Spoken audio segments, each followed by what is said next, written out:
Once upon a time, deep in a quiet forest, there lived a wise old sage.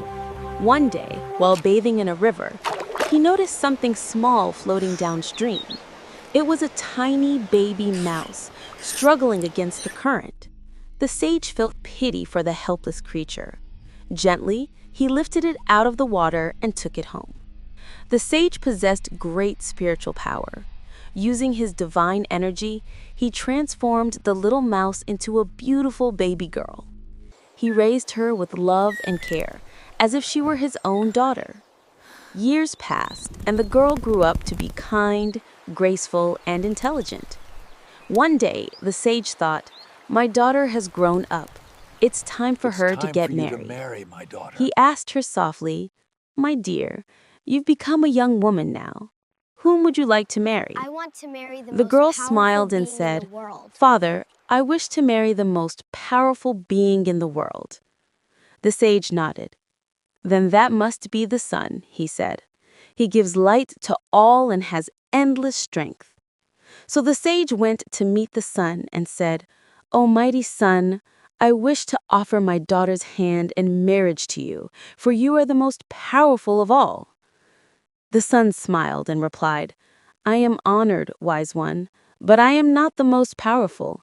The cloud is stronger than I am, for he can cover me and block my light." The sage then went to the cloud. "Great cloud, you must be the most powerful. Please marry my daughter."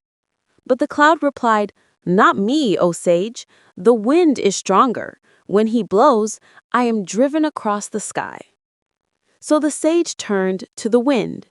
"Mighty wind, you must be the most powerful. I would like my daughter to marry you." The wind answered, "No, wise sage. I am not the strongest. The mountain can stop me whenever he wishes. No matter how hard I blow, he stands firm." Finally, the sage went to the mountain and said, "O great mountain, you must be the most powerful. Will you marry my daughter?" The mountain chuckled and said, "I may be strong, but I fear the mouse. The little creature digs holes in me and weakens my roots." The sage was astonished. He suddenly remembered the tiny mouse he had once saved from the river. Smiling, he said to himself, "So the mouse is truly the most powerful of all. My daughter was born as a mouse, and it is with a mouse that she truly belongs." He gently transformed his daughter back into her original form and arranged her marriage to a kind and brave mouse. And so, after all his searching, the sage realized that true strength lies in being true to who you are. The mouse girl found happiness not in greatness or power, but in returning to her own nature and heart. They lived happily thereafter.